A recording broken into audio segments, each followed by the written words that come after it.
Phone number is 877-3DP-SHOW. Email address, dp@danpatrick.com.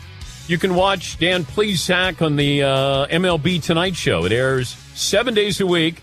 MLB Network. 3 games tomorrow, beginning with the Mets and Cardinals tomorrow at noon Eastern. 4-time All-Star? 3. 3-time. Wow, you should have been my agent. Well, no, 3 times. You could 87, 88, 89 with the Brewers, then in the American League. Best hitter you faced was who? Don Mattingly. So lefty on lefty? Yeah, and Tony Gwynn gave me a hard time, too. Lefty on lefty? Lefty on lefty. Righty, this will surprise you, Julio Franco, George Hendrick. In the height when I was... Bad ball hitters? Oh, man, good low ball hitters. Charlie O'Brien, when I was with the Brewers, I had a pretty good run there in 88, 89, and 90. I threw about as hard as anybody in the American League. George Hendrick, Dan, could hit me like... I couldn't throw it hard enough or low enough that he couldn't hit it. It got so bad that in spring training, he had one, he would pinch hit. He was coming off the bench for the Angels.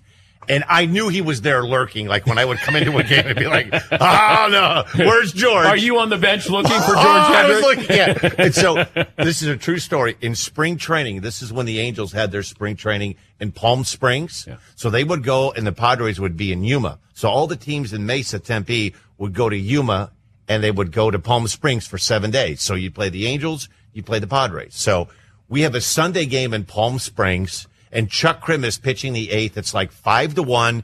Couple guys get on, and they get me up. I'm going to pitch anyway, and they bring me in with the bases loaded. And Charlie O'Brien comes out to the mound, and he goes, God, look who grabbed the bat.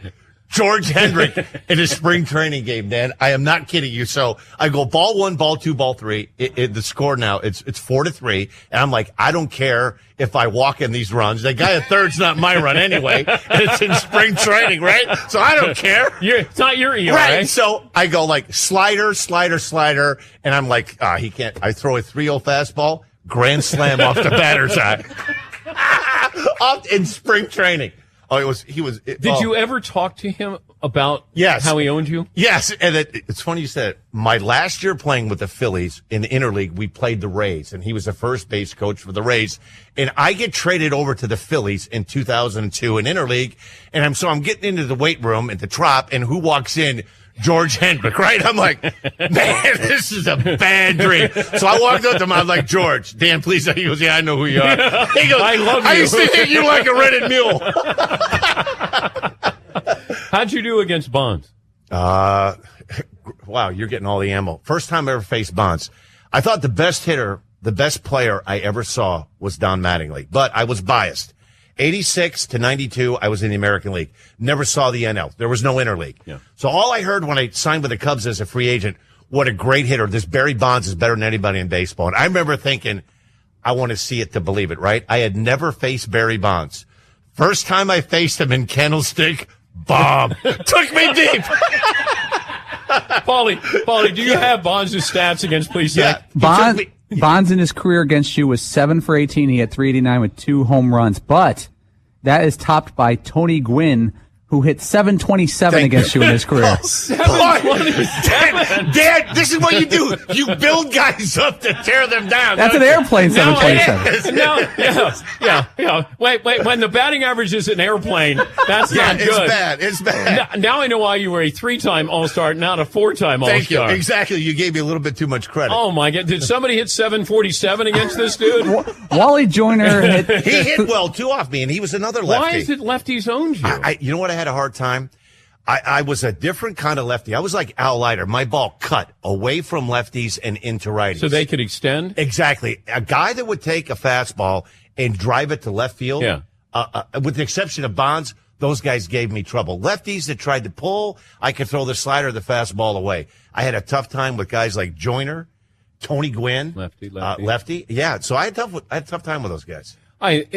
We keep talking about home runs here, and we talk about everybody's throwing hard. When you they and are. Phil split up. Guys are bigger. I think 3 or 4 years ago we had the Are they that much bigger than they were 15 years ago? I think a lot of it, too, Dan, is the gun. We're so enamored with the gun now. And the gun that they use is different than the gun that they used in the 1980s and the 90s when I broke in. That was the ray gun that picked up the ball as it was coming towards home plate.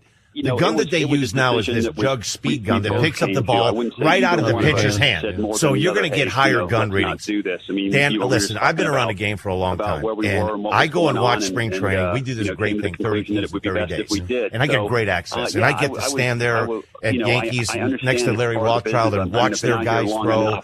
Every team that I go to, full access. And it doesn't seem to me the eye test that they're throwing that much harder than power guys. But I will say this.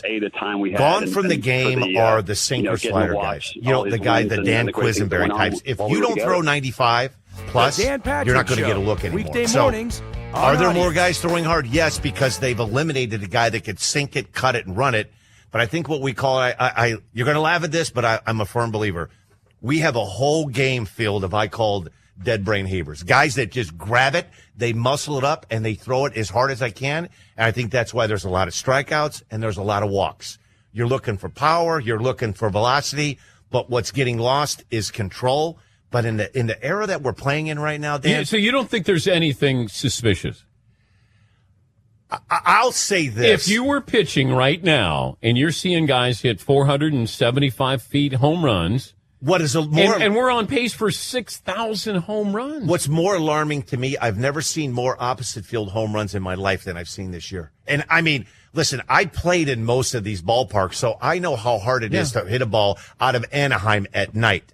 I know how hard it is for a lefty to hit a ball opposite field at Yankee Stadium. And I know how hard it is to hit a ball to straightaway into right field at Fenway Park, and we're seeing it every night. But I don't want to be naive as I was back in the 80s, you in the and me 90s. both. And I played in that era. Yes.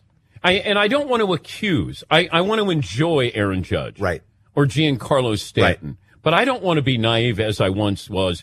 But I do want to know this. Who approves your bat? Is there somebody who puts it through a test? Because I know we talked about the baseballs. We've talked about the players. Do I think that they're finding another way to cheat? Yes, I do. There's too much money at stake. Ballpark dimensions haven't changed that much. So are bats involved in this too? I think they're a lot harder than they were. Now, there are different kind of bats. I think the maple bats a couple of years ago. But who approves these? I think they have to be approved by the league. And I'm not sure how you approve every single bat. So they get every tree that they trim down to make sure that it meets specs. But I know this. Guys want hard bats. And if you go into a sporting goods store and you go to your local sporting goods store and you want to buy a wood bat for your son or your daughter, you want to buy the grains of the bat, right? So those are the lines of the bat. The wider the grain, the better quality of the wood that you're going to get. So a big league baseball bat, a Louisville Slugger, you're not going to buy a quality bat of Louisville Slugger at Dick's Sporting Goods that you will if you have a contract with Louisville. You're getting the best wood that comes out of those bats. So if you see a bat that has a lot of the grains going down it, most guys would get those bats and say, those are going to be my batting practice bats because they're going to split a little bit easier. They're looking for as big and hard a solid bat that they can find. All right, we'll come back. Dan Plesac, 3-time All-Star, not 4-time All-Star, Major League Baseball Network analyst. I want to ask you a couple of things. Are the Dodgers if I gave you Dodgers, Astros, or anybody else to win the World Series, save your answer. Let's see. What else trade deadline? What happens there? Okay. And is there somebody that you still hold a grudge against if you saw them that you would want to fight them? So, okay. All right. I want you to hold on to that. Gotcha. So we'll continue with the 3-time All-Star, Dan Plesac, Major League Baseball Network after this. To be fair to our guest, Dan Plesac of MLB Network. 3-time All-Star, Dan Plesac. We mentioned the people that owned him on the mound. Right. Here are some of the people that he owned. Okay, let me give you the official introduction again. 18-year veteran, Dan Plesac. He used to throw some cheese. He could throw it up there up to, you didn't go mid-90s. Yeah, mid-90s. Mid-90s. I was giving you credit. Mid to upper. Okay. When you 88 All-Star game, Darryl Strawberry punched him out on 3 pitches, 97, 98, 98. Riverfront Stadium. That was probably my coming out party. Was that the highlight of your career? Yeah, to me, if you're going to ask me, yeah. Like the one moment. Yeah, the one moment, because at that point, Strawman was the guy, right? Mets were coming off 86. And it was a lefty. You finally got a lefty out. And listen, the crazy, the crazy part about this was a shot. Tom Kelly was the manager, right? So the 3 games before the All-Star break, we're playing the Twins. Yeah. So, all right. So me and Paul Molitor make the All-Star team. We fly on the Twins charter to the game because all the Twins coaching staff, I saved all 3 games, Friday, Saturday, Sunday, and I had to hop on a plane with Kirby Puckett, Gary Gaetti, and the entire coaching staff. And I remember before the game, Tom Kelly came up to me and said, listen, Eck's going to close the game. I want to get you in this game. If Strawberry is in this game in the 8th or 9th inning, he's your guy. So, Dan, all game, I sat and waited for Darryl Strawberry. With 2 outs, Willie McGee hit a ground ball to Donnie Baseball, and he booted it. That brought up Darryl Strawberry. If Donnie Baseball makes that play, Eck pitches the 9th, and I don't even get in that game. How great was Eck? He was awesome. I mean, there were a lot. He rubbed guys the wrong way because of his antics, and he would shoot you down and point his finger. Would you rather Eck or Rivera closing out a game? Wow, that's a tough one. I liked watching Eck. There was something about him. I guess as a pitcher, I didn't take his antics. Like when you're sitting in the dugout. But you weren't a hitter. Right. When you're sitting in the dugout, though, it infuriated guys in the dugout because, you'd pitch the top of the inning and he would come out in the bottom of the inning and he would punch somebody out. But don't we need more of that now? Yeah, we do. You guys are too nice now. Yeah, it is. Like, would a bat flip bother you? No. Like, would Bautista bother you if he hit a bomb off you? It depended. Like when he hit the home run against the Rangers, no. That was a big-time home run. That's like, listen, this is the way I look at it. And I've given up a lot of them in the 9th inning. If it's a game winner, it's a game-tying one, I get it. You know what I mean? You just got to wear it. You got to take it and just say, okay, that's what it is. Because I would be the first guy, too. You get a big strikeout with the bases loaded and 2 outs in the 9th, and, places on their feet, you're in the Bronx, and you punch out Dave Winfield, you're going to give it one of those, like that, and they're all in the dugout screaming and yelling at you, too. So it goes both ways. But do we need more Bryce Harpers or more Mike Trouts? Wow. You're talking about two of the best players, and they go about it a different way. I think the old school way of looking at it, my tune has changed. I came up with that rough group with the Milwaukee Brewers, late 80s, Robin Yount, Paul Mauldin, Gorman Thomas, Jim Gantner, Pete Did you guys have fun? Yes. Did you guys party? Yeah, but a different kind of fun. You came to spring training, Dan, and guys wore plastic suits. They were 20 pounds overweight. Guys were smoking cigarettes in the locker room. It was a different kind of spring training. Now the games are on TV. You report to Port St. Lucie, report to Tampa. They're checking your body fat, what you weighed the last day of the season. That wasn't the case when I came up. Guys came in and they worked themselves into shape. You worked yourself into shape, yes. You ever have a beer during a game? No, I never did during a game. No. Did you play with guys who did? Yes. You did? Yes. Now, guys we're going to sit there and knock a 6-pack down, but, 8th inning of a game, and a guy's, I guess, a little bit of nervous is going to go up there and go ahead and chug one real quick? Yes. Yeah. Do you hold a grudge with any player right now that if you saw him, you had the opportunity to pop him, you'd pop him? No, only 2 people I hold grudges, and both in Milwaukee. I gave up one of the longest home runs I've ever given up, okay? 2 fans, Dan. I gave up a home run to Cecil Fielder, the only ball hit out of County Stadium. And when I mean hit out, I mean hit out. So this clown, did you even turn around? Oh, Dan, it was the loudest kaboom I've ever heard, right? It was silence, right? Big Cecil. Okay, I had a bet then with my then wife, which is now my ex-wife, that if I was Did she leave you over the Fielder home run? We had it, Dan. Listen, this is big now. She wasn't an animal lover, but she told me if I went 7 innings, that I would be able to get a dog. I always wanted to have a dog, and I wanted a chocolate lab. So all I wanted to do was get 7 innings. So a quality start got you a dog? Yeah. Oh, I would have been doing. So anyway, the first 2 times that Rick Dempsey's catching, and we're going in on Cecil Fielder, right? And I jam him, I pop him up. 3rd at bat, I remember he made the last out of an inning, and he goes, "Hey, kid, let's just go in there again." I'm like, wow, we want to go in there a 3rd time? First pitch, Dan, he hit it out of County Stadium. And this clown, right, is standing in the top row. And if he catches it, it doesn't leave the stadium, right?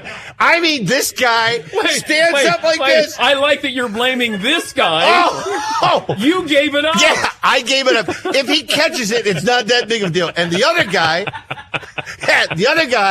I don't know who the hell he is. So you lost your wife and a dog. Thank you, all at once. More importantly, you lost a dog. Yeah, Hershey. I was going to name him Hershey, a chocolate lab. And the other guy I'd like to have a fight with, There was a fan in Milwaukee. I don't know the guy's name, but I know what he looks like. And Dan, if I walk out of your studio and I see that guy, I'm going to run him over. I was having an awful go. Like the first really struggle period in my career. My first 4 years, it was easy. 86, I was like Sporting News Rookie Pitcher of the Year. 87, 88, 89, All-Star team. And 90 is when I had the first official, I couldn't get out of my own way. Had a game where I gave up. I came into a game winning 5-1 with 2 on, got the last out in the 8th, and didn't get out of the 9th inning. Tom Treble had come get me out. And I remember Charlie O'Brien was catching me. And I mean, Dan, if Tom Treblehorn didn't take me out of that game, I'd still be trying to get out of it now. And I remember being in the shower afterwards, and I'm in the shower, and Charlie O'Brien, and, we had a really good relationship. And he goes, God, he goes, damn, man, you better go back in the shower and get that lather out of your hair. I'm like, what? He goes, you still got that lather from your hair from that lathering you took. So the next week, Dan, we go on the road, we come back, and this guy, now they're starting to write in the Milwaukee Journal that I might not be closing games. They might give it to another guy because I've been struggling so bad. Dan, this guy, I don't know his name. Every night I got up to pitch, he would stand at County Stadium and he would call me the butler. You're a setup guy now, Plesac. We ought to start calling you the butler.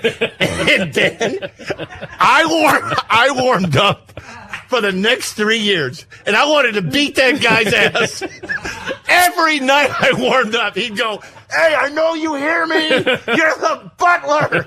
And Dan, I never gave him the satisfaction of looking, but if I see that guy, I will run his ass over. Okay. If I gave you Dodgers, Astros, rest of the field to win the World Series? I'm going to say rest of the field. This is why. I'm not convinced. When you convinced me that Dallas Keuchel is going to come back and be the guy he was the first half off the DL, I like Lance McCullers, 3, 4, and 5. They need to get another pitcher. The Dodgers concern me. All lefties in that rotation. Alex Wood's been phenomenal. Kershaw's the best pitcher in the game. Their bullpen's good. Kenley Jansen. I think the one team, and they're starting to get it going right now, is the one team I don't want to play. I don't want to play the Cubs. They've been beaten down, and they played bad all year long. They're getting hot again right now. They won 4 in a row. They're cutting into that lead for the Brewers. Lester's a good pitcher. Lackey was good last night. Wade Davis has been a little iffy the last couple of games. I like the team. I think the best team in baseball right now is the Houston Astros. But I'm worried about that rotation. And Correa, is he going to come back from that thumb injury? Explain to me the brilliance of Kershaw. He breathes different air. Dan, he does things that are different. He's hard to gauge. He throws hitters' your timing off. He has an unorthodox delivery. He comes set and he kind of slide steps. And what made him 4 years ago when he came up with that cutter, because the curveball is a really good pitch, but it's a pitch that fools umpires a lot too. So you could throw a good curveball and it looks really good. And umpires, they kind of buckle just like a hitter will do. And so he finally figured out a pitch that he could get off of his fastball that looks like one, and he'll throw it to righties, he'll throw it to lefties. So he has the fastball that he throws on both sides. He has that good cutter, and he has the curveball. He has a changeup. He doesn't throw it much, but you know what he has? He has that it. And I'm telling you, Dan, from doing that for 18 years, you have to make a decision when you run out there. You're going to either hunt them or they're going to hunt you. And there are hitters, there are pitchers, and Max Scherzer's one that when they're out there, guys aren't running to the bat rack to go grab a bat to get hit off a Scherzer or to hit off a Clayton Kershaw. You know what I mean? That there's an aura about them. You know, Dwight Gooden had it, Kurt Schilling had it, Randy Johnson had it, Pedro had it, Clemens had it, John Smoltz had it, Maddox had it in a different way. Maddox was the best pitcher I've ever seen. I think he's the best pitcher. My first year was 1986. I think he's the greatest pitcher I ever saw because he never threw mid-90s. His curveball was good, not great. His changeup was great. But, Dan, nobody could make the ball dance like Greg Maddux. He did more with less than anybody that ever pitched that I saw. And I still maintain if I was a pitching coach, I would have my pitchers look at Greg Maddux. He put the ball in play. Yes. I would look at temperament. I would look at first pitch strike, location, and I would look at what he's trying to do with each hitter. And I agree with you that when you looked at Maddox, I wanted to grab a bat when Maddox was on the mound. Smoltz I would be nervous about. Right. But I wouldn't be nervous when it came to Greg Maddux. And Maddux is one of those guys where you take an offer and you go, I don't even know how he did it. Guys would tell you, Dan, that I played with and played against, it was the most comfortable 0 for 3, 0 for 4. But Pedro and Schilling, Pedro could embarrass you. Pedro could make you look bad. And I saw Randy Johnson, I thought in the best years. In 1999, I got traded to the Diamondbacks, and he was on a run where I've never seen anybody throw. I saw him throw a slider to Barry Larkin that went between his legs, and he swung at it, Dan. Like I was sitting in the bullpen going, did I just see what I thought I saw? Like, he threw a slider down and in that Barry Larkin swung at, that the ball went through his legs. I've never seen that happen before. Tim Tebow. Interesting. Do you think he'll get a chance? Yes. To come to the majors? I do. I think, has he deserved a chance? Yeah, why not? I mean, yeah, you know what, Dan? And I think he's coming up. I do too. This is the way I look at it. I get it. You get this old school guy say, he didn't put the time in the minor leagues. Listen, he's gone to the minor leagues. He's given it a go. Does he have some talent? Is he raw? Yes. Is he better than Michael Jordan at baseball? Without a doubt, he is. I mean, he looks like a hitter. I mean, his throwing is a little unorthodox. He's kind of like, he's a football player playing. Yeah, he's not an outfielder. Baseball. Yeah. He's not Bo Jackson. Yeah. I will say this, of all the players, Bo Jackson, I thought if he stuck to baseball, would have been a Hall of Famer in baseball. Dan, I've never seen anybody improve from one year to the next. From 1988, you could tell Bo Jackson you were throwing a slider and bounce it, and he would swing at it. The next year you threw it and he didn't swing at it. You're like, this is going to get ugly. And it did. He's Dan Plesac. Don't make the mistake. He's not a 4-time All-Star. He's a 3-time All-Star. 18-year veteran. You can see him on MLB Tonight, which airs 7 days a week. MLB Network featuring 3 games tomorrow, beginning with the Mets-Cardinals tomorrow at noon Eastern.